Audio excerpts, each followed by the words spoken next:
PS4 news కి స్వాగతం. ముందుగా ముఖ్యాంశాలు. కేజ్రీవాల్ బదులుగా అదిషి జెండా ఎగరవేలేరు. జీఏడీ స్పష్టత.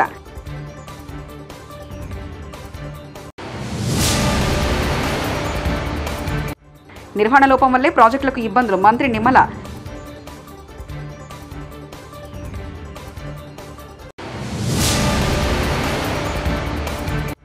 తెలంగాణ డైరీలను ఖతం చేసే కుట్ర జరుగుతుంది. శ్రీనివాస్ గౌడ్.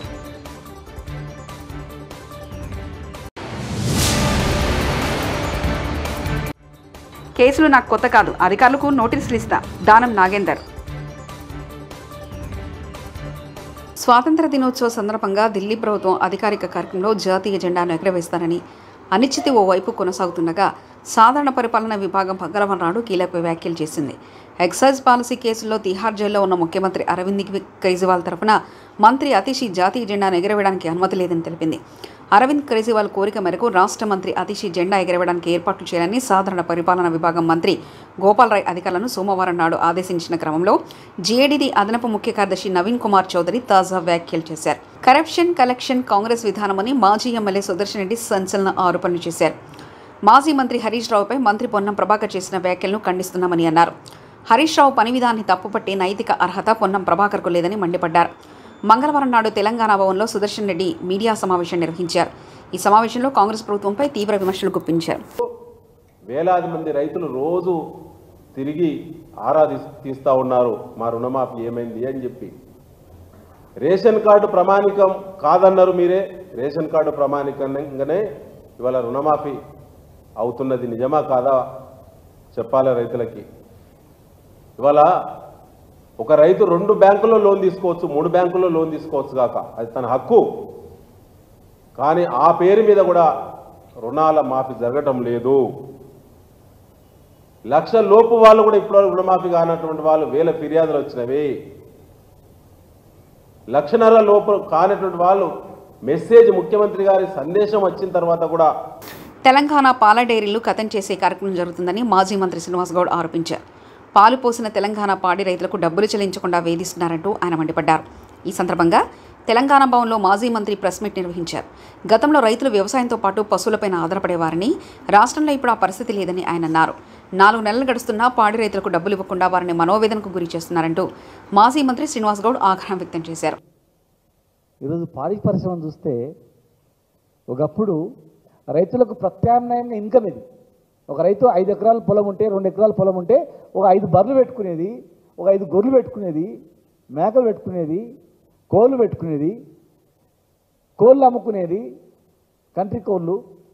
అదేవిధంగా పాలు పోసుకొని బతుకుదెరువు.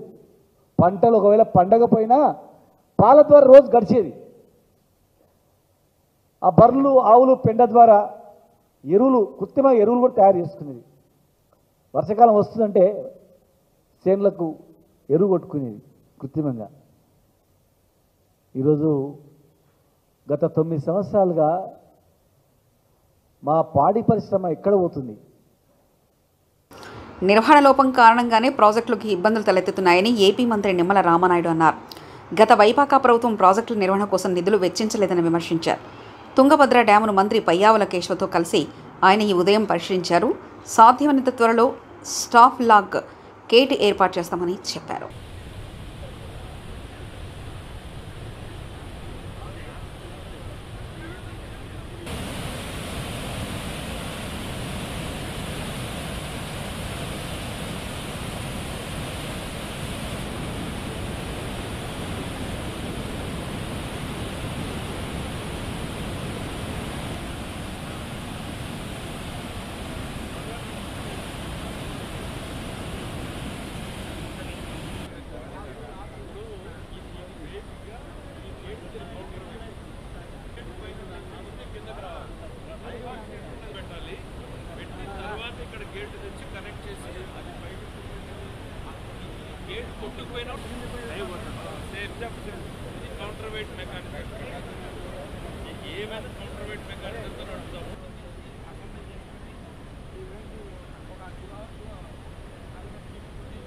ఈ యొక్క 19వ గేట్ ఏదైతే కొట్టుకుపోయినటువంటి పరిస్థితుల్లో మరి ఇది పురాతనమైనటువంటి అంటే దగ్గర దగ్గర 70 సంవత్సరాల ప్రాజెక్టు కావడం వల్ల ఏదైతే ఆ గేటుకి సంబంధించి 45 సంవత్సరాలే దాని లైఫ్, బట్ ఇది 70 ఇయర్స్ అవడం వల్ల మరి ఆ ప్రాబ్లం వచ్చింది అనేది ప్రాథమికంగా కొంత చెప్తున్నటువంటి పరిస్థితి.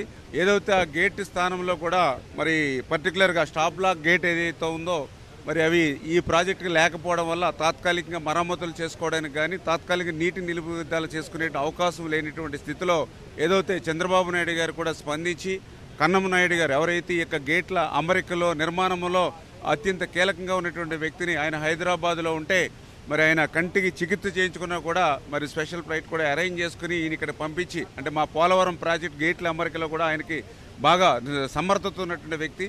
ఆయన యొక్క సారథ్యంలో ఇమ్మీడియట్లీ, ఎందుకంటే ఏదైతే గేట్ని మనం పునర్నిర్మాణం చేయాలనే ఆలోచనతో ఉన్నప్పుడు పూర్తి స్థాయిలో నీరు తగ్గిస్తే అంటే ప్రజెంట్ 104 టీఎంసీల నీరు ఉంది.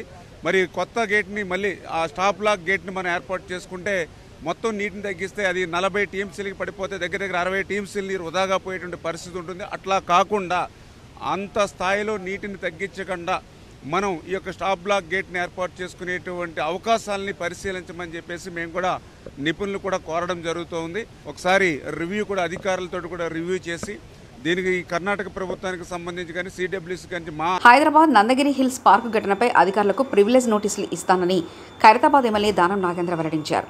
ప్రజా సమస్యలు పరిష్కరించడం తన బాధ్యతని, తనను అడ్డుకునే హక్కు ఏ అధికారికి లేదని వివరించారు. కేసులు తనకేమీ కొత్త కాదని, తనపై జీహెచ్ఎంసీ పెట్టిన కేసుపై భయపడేది లేదని దానం నాగేంద్ర అన్నారు. నాలా, ప్రభుత్వ స్థలాలు, పార్కులు కబ్జా ఉంటే చర్యలు చేపట్టాలే తప్ప దళితులు గుడిసెలు తొలగించడం సరికాదని వివరించారు. త్వరలోనే ఈ విషయాన్ని సీఎం రేవంత్ రెడ్డి దృష్టికి తీసుకెళ్తానని వివరించారు.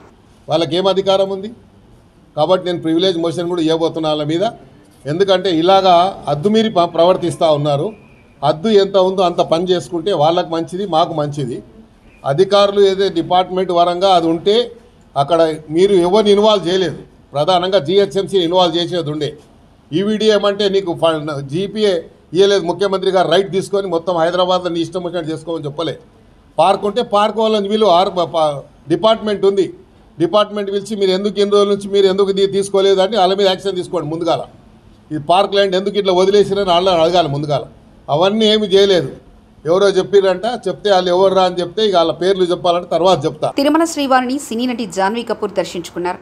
మంగళవారం వీఐపీ ప్రారంభ విరామ దర్శన సమయంలో ఆమె స్వామివారి సేవలో పాల్గొన్నారు. తిరుమల తిరుపతి దేవస్థాన అధికారులు జాన్వీకి స్వాగతం పలికి దర్శన ఏర్పాట్లు చేశారు. దర్శన అనంతరం జాన్వీకి రంగనాయకుల మండపంలో పండితులు ఆశీర్వచనం చేసి స్వామివారి తీర్థప్రసాదాలు అందజేశారు.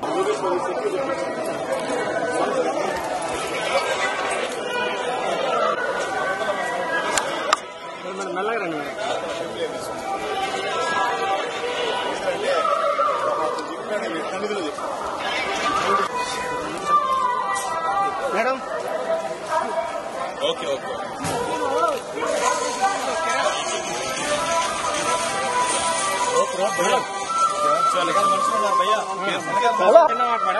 తెలుగులో చాలా రోజుల తర్వాత సినిమా తీస్తున్నారు. ఒక్క మాట మేడం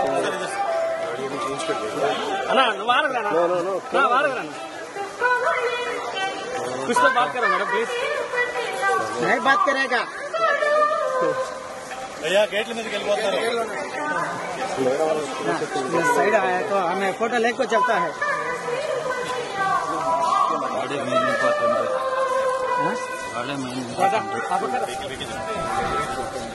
अंदर ताता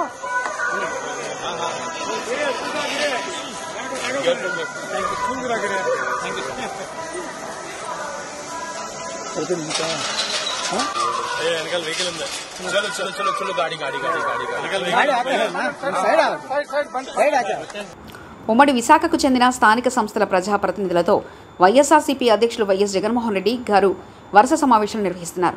ఈ క్రమంలో మాడుగుల అసెంబ్లీ నియోజకవర్గ వైఎస్ఆర్సీపీ ప్రజాప్రతినిధులతో భేటీ అయ్యారు.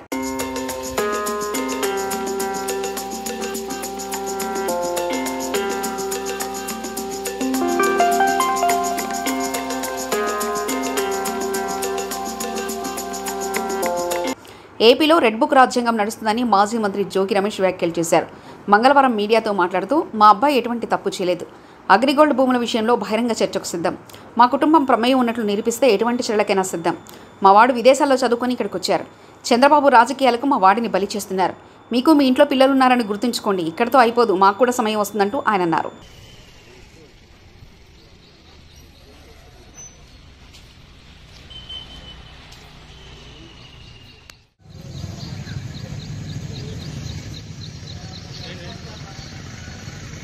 బీజేపీ నేత మాజీ మంత్రి జోగి రమేష్ను రాజకీయంగా ఎదుర్కోలేక ఆయన కొడుకుపై చంద్రబాబు అక్రమ కేసులు పెట్టించారని, చంద్రబాబు వైఎస్ఆర్ కాంగ్రెస్ పార్టీ నాయకులు కార్యకర్తలపై ఎన్ని అక్రమ కేసులు పెట్టినా, అరెస్టులు చేయించినా ఆయనను ప్రశ్నిస్తూనే ఉంటాం, ఆయన తప్పులను ఎండగడుతూనే ఉంటామంటూ పేర్ని నాని మాజీ మంత్రి వ్యాఖ్యానించారు. గట్టిగా పనిచేశారు. తెలుగుదేశం పార్టీకి వ్యతిరేకంగా లేదా చంద్రబాబు నాయుడు గారు జగన్మోహన్ రెడ్డి గారిని దూషిస్తే లేదా దుర్మార్గంగా మాట్లాడితే దానికి ఎవరెవరైతే కౌంటర్లు చేశారో ఆ కౌంటర్లు చేసిన వాళ్ళందరినీ కూడా కక్ష సాధించుకుంటాకి తప్పితే గడిచిన 60 రోజుల్లో చంద్రబాబు నాయుడు అధికారానికి వచ్చినటువంటి 60 రోజుల్లో ఎన్నికల హామీ ఒక్కటన్నా అమలు చేశాడంటే అమలు చేయలేదు, లేదా ఎన్నికల హామీ అమలు చేయకపోవటమే కాకుండా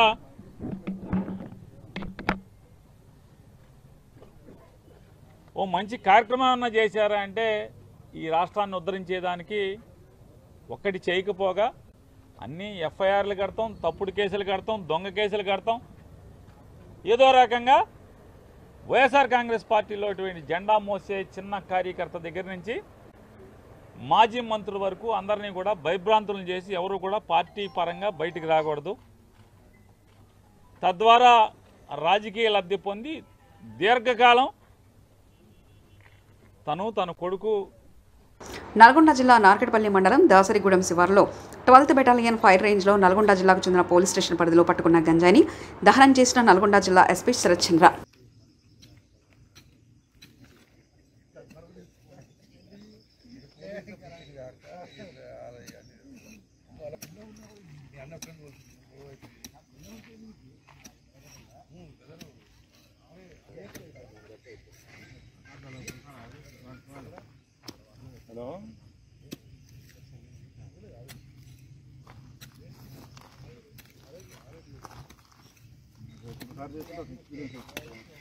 సార్ నమస్తే.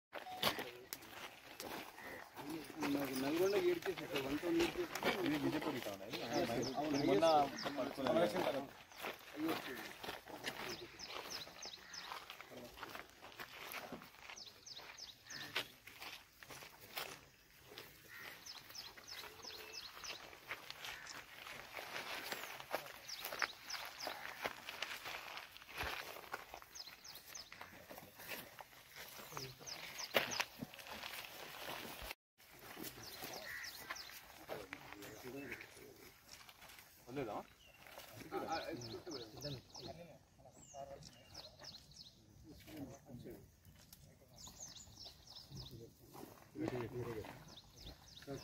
సార్ ఒకసారి మళ్ళీ పట్టుకోండి, పైన రండి, కొంచెం ముందుకు రండి.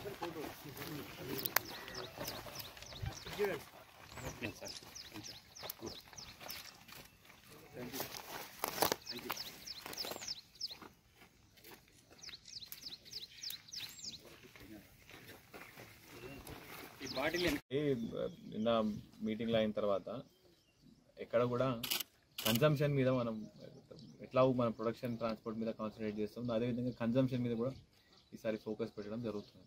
సో ఒకవేళ ఎవరైనా కన్జ్యూమ్ చేస్తున్నారు, తెలియక చేస్తున్నారు అంటే ఇప్పుడు సెక్షన్ 27 ఎన్డీపీఎస్ ప్రకారం కన్జంప్షన్ కూడా చట్టపరితే నేరం. ఓకే, సో ఆ విధంగా వాళ్ళకి రీహాబిలిటేషన్ అవసరమా, లేకపోతే వాళ్ళు పెడ్లింగ్ చేసి వేరే వాళ్ళని ఖరాబ్ చేస్తుంటే వాళ్ళకి జైలు పంపడం, ఇట్లాంటివన్నీ వర్కౌట్ చేస్తున్నాం. వాస్తవానికి పరిశోధనలో ఎక్కువ చదువుకున్న వాళ్ళు మాత్రమే చేస్తున్నారు. మనం కౌన్సిలింగ్ చేయడం జరిగింది. వాళ్ళందరినీ మళ్ళీ 1 వీక్ తర్వాత టెస్ట్ చేసినాం, అందరూ నెగిటివ్ వచ్చారు, మానేస్తారు. 120 మెంబర్స్ మానేసినట్టు వెరీ గుడ్ థింగ్.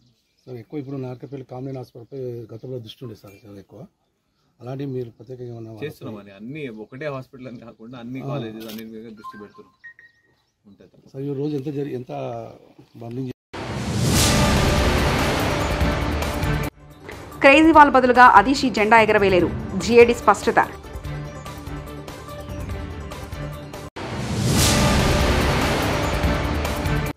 నిర్వహణ లోపం వల్లే ప్రాజెక్టులకు ఇబ్బందులు, మంత్రి నిమ్మల.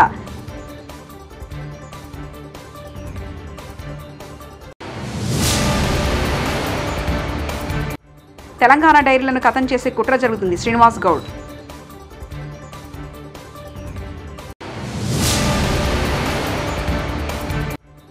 కేసులు నాకు కొత్త కాదు, అధికారులకు నోటీసులు ఇస్తా దానం నాగేందర్. TS4 న్యూస్ ఇంతటితో సమాప్తం. చూస్తున్నారండి TS4 తెలుగు.